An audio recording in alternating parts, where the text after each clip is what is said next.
Bible से कुछ ऐसे स्त्रियों की गवाहियां जो शादी के बाद भी कई सालों तक बांझ थे। पहला, सारा। उत्पत्ति का किताब 11वां अध्याय उसका 30वां वचन। अब्राहम से शादी के कई सालों तक बांझ होने पर भी परमेश्वर ने 90 साल के बूढ़ी माँ के गर्भ में एक चमत्कार कर इसहाक नाम के एक पुत्र को देकर उन्हें खुशी दी। दूसरा, रेबेका। उत्पत्ति का किताब उसका 25वां अध्याय उसका 21वां वचन।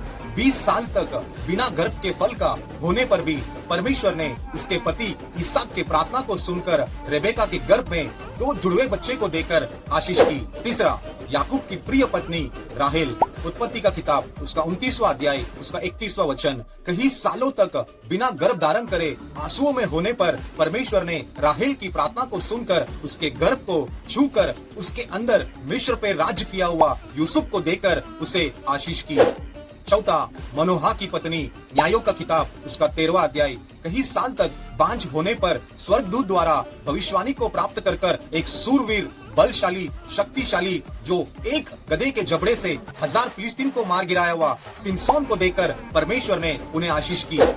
पांचवा, एलिजाबेथ। लूका का किताब उसका 1वां अध्याय उसका 7वां वचन। अपने वृद्धाशली तक बिना संतान का रहा हुआ एलिजाबेथ की प्रार्थना को सुनकर परमेश्वर ने उसके गर्भ के अंदर यूहन्ना बपतिस्मा देने वाले उस पुत्र को देकर, जिसने परमेश्वर यीशु मसीह के लिए राह को बनाई, ऐसे अद्भुत भविष्यवक्ताओं को देकर उसे आशीष की। इसके बाद है ना, कई सालों तक संतान ना होने के कारण अपने सौतन और लोगों के तनाव से परेशान होकर परमेश्वर के सम्मुख आंसुओं से प्रार्थना करने के कारण परमेश्वर ने इजराइल का पहला भविष्यवक्ता, जो परमेश्वर के आवाज को बचपन से ही सुना करता था, जो इजराइल का पहला राजा और दूसरा राजा को तेल डालकर अभिषिक्त किया हुआ भविष्यवक्ता सैमुएल को देकर परमेश्वर ने हन्ना को आशीष की। आखिर में साउल की बेटी मीकल। दूसरा सैमुएल का किताब उसका 6वां अध्याय उसका 23वां वचन। अपने पति दाऊद, जो परमेश्वर की आत्मा और उसके सामर्थ से भरा हुआ उस दाऊद की ओर देखकर हंसने पर अपने जीवन के अंत तक बिना पुत्र का बांझ रही हुई मीकल।